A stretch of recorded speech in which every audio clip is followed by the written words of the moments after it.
Selamat sore. Terima kasih banyak untuk kesempatan yang indah yang boleh kita nikmati bersama-sama di sore hari ini. Matahari sudah terbenam.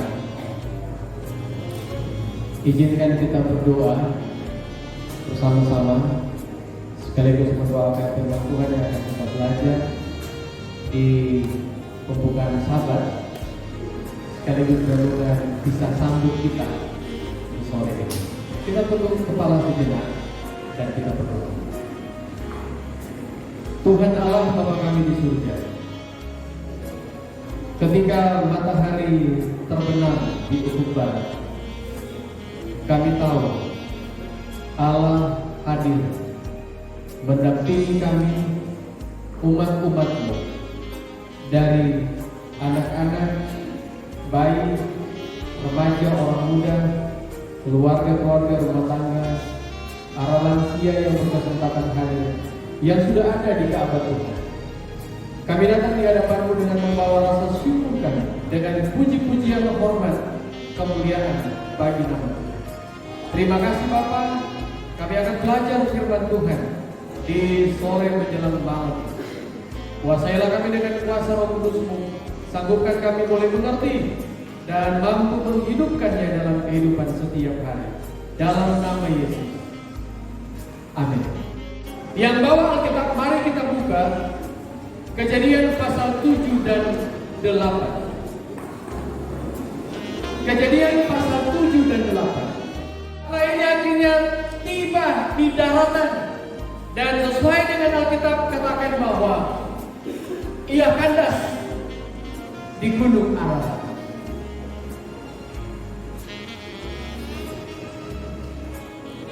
Sejak perintah Tuhan kepada Nuh untuk masuk ke dalam bahtera, pada waktu dia berusia 600 tahun, Tuhan perintahkan Nuh, oke, kamu dan keluarga masuk sekarang.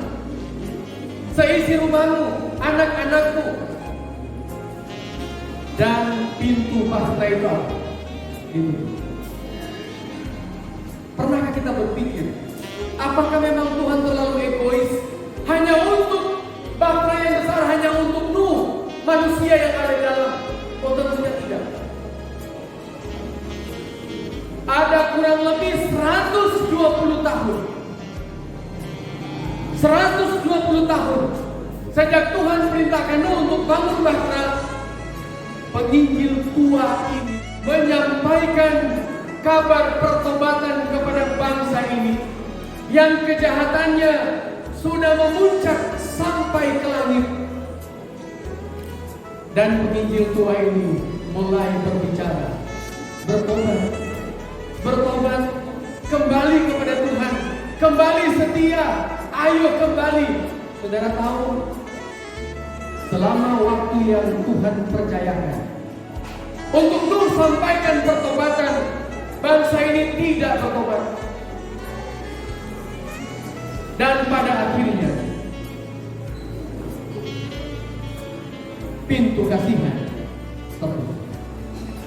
Saudara, dari pelajaran Kejadian 7 dan 8 mengingatkan kita bahwa ada batas waktu, ada kesempatan yang terakhir yang Tuhan selalu bicarakan ke dalam hati kita, yang selalu bisikan ke dalam pikiran kita. Jika kita sudah buat salah, kembali bertobat, kembali kepada Tuhan.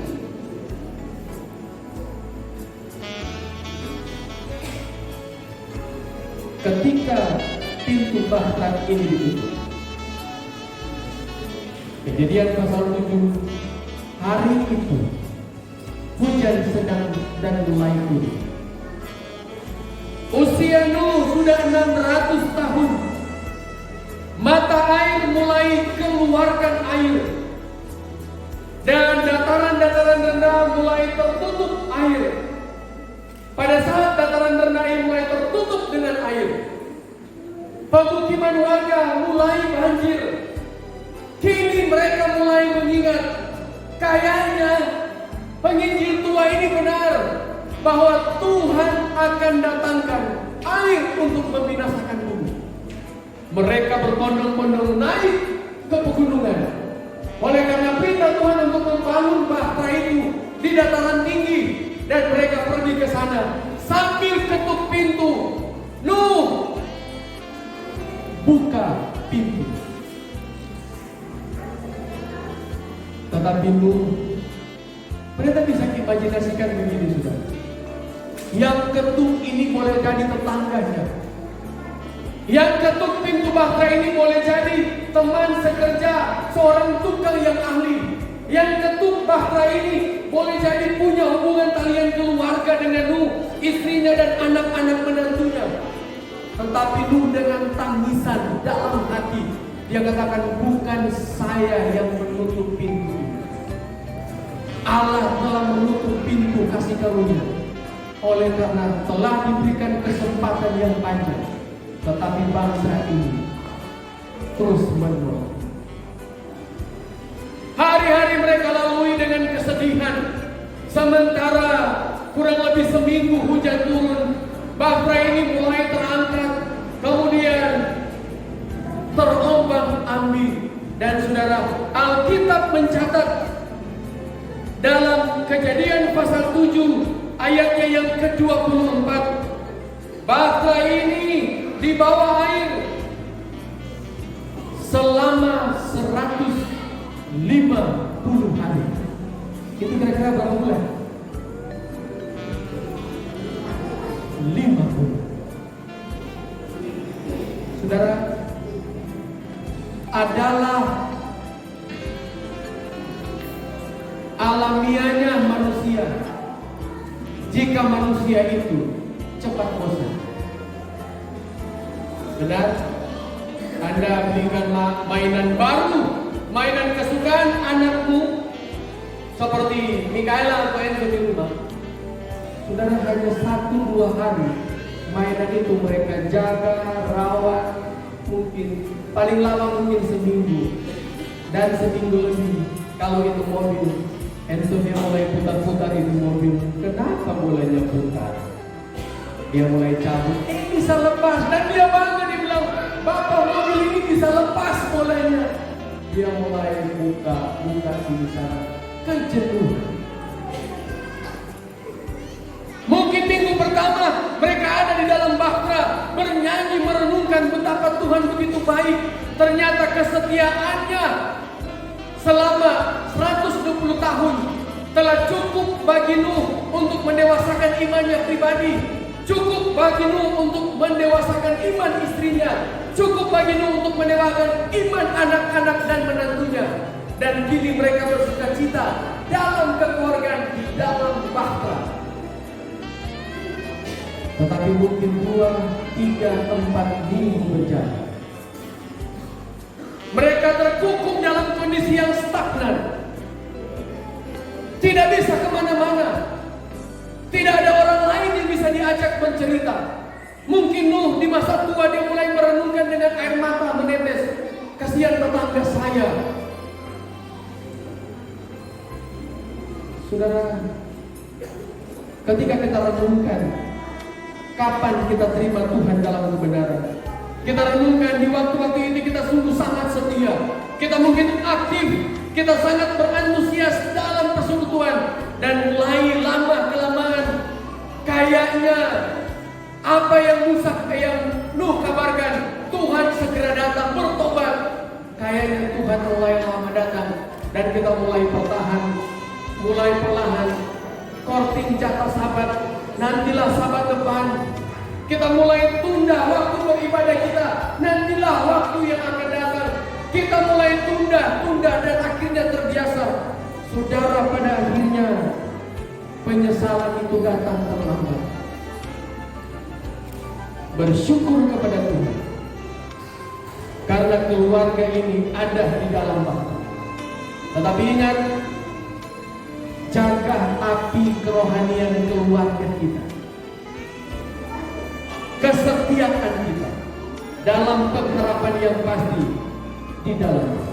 Kita belum pernah mengalami banjir besar seperti ini, tetapi kita bisa merasakan ketika banjir itu datang dalam bentuk ada seseorang yang akhirnya yang kita cintai di rumah harus beristirahat sementara.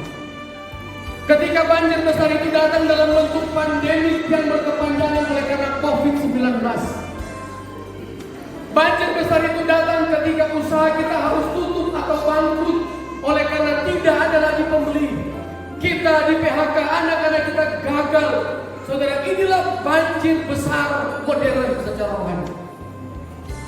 Kita bisa rasakan ada kesedihan di sana.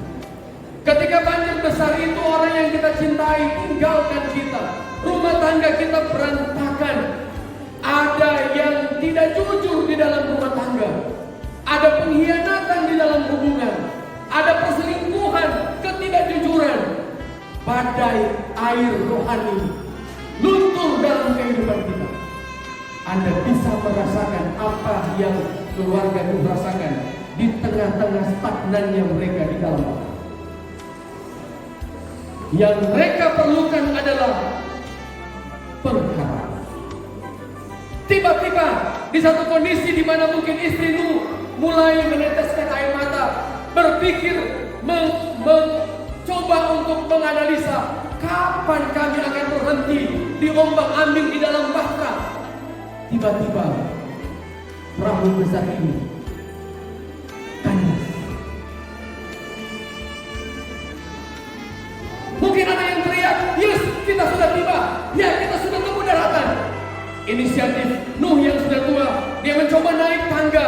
Dia naik ke bagian atas bahtera itu. Dia membuka atap dan dia katakan, "Benar istriku, anak-anakku, bahtera ini sudah kandas. Tetapi permukaan masih tertutup air." Kembali dia tunggu beberapa saat. Nuh melepaskan seekor burung yang namanya burung gagak. Burung gagak itu datang pergi dan akhirnya menghilang. Kemudian dia melepaskan seekor burung merpati. Beberapa saat kemudian burung itu datang kembali. Nafasnya terengah-engah. Kenapa? Karena dia tidak temukan tempat untuk dia berpijak. Itu tanda bahwa belum ada kehidupan. Terbesit di pikiran Nuh adalah bagaimana saya dan keluarga akan memulaikan yang baru. Ingat, telah cukup lama air menutupi daratan. Tidak ada lagi kehidupan. Bayangkan kali ini di tahun 2022, tadinya kita punya keluarga lengkap, kini dia tidak ada lagi. Saudara, tidak ada lagi harapan. Nuh terbesit berpikir, bagaimana kalau di waktu itu ada banyak keluarga yang ikut dalam bahtera. Mungkin saya nggak akan terlalu sedih untuk memulaikan yang baru di daratan yang baru atau di tahun 2020. Tetapi menunggu sesaat, seminggu kemudian kembali burung merpati ini dia lepaskan. Saudara, pada waktu dia lepaskan burung merpati kedua kali, ada kabar gembira. Karena pertama, burung merpati ini apa? Kembali. Yang kedua, burung merpati ini apa kita bilang? Membawa daun zaitun muda. Merpati kembali. Ini kegembiraan tahap pertama. Tetapi yang lebih membuat Nuh bergembira oleh karena dia membawa daun zaitun muda. Daun zaitun muda ini dibawa merpati seperti sebuah janji. Daun zaitun muda ini menggambarkan sebuah harapan baru. Daun zaitun muda ini menggambarkan sebuah kehidupan baru. Dengan pernyataan yang tersirat di dalamnya adalah, mari kita mulaikan lagi yang baru. Kalau sepanjang tahun kita banyak gagal, kita banyak melakukan kesalahan, ada kesempatan baru untuk kita mulai lagi di tahun 2020. Kalau kita tahun kemarin banyak mengalami kegagalan dalam mempertahankan prinsip iman dan kesetiaan, saudara, ada daun zaitun muda yang dibawa oleh burung merpati. Itu tanda bahwa ternyata daratan sudah ada tunas baru yang tumbuh, dan Allah ahli dalam memulaikan atau menciptakan sesuatu yang baru. Detik-detik awal, menit-menit awal kita memasuki tahun 2020, milikilah semangat Pak. Tuhan memberkati kita semua menjadi doa dan harapan kita bersama.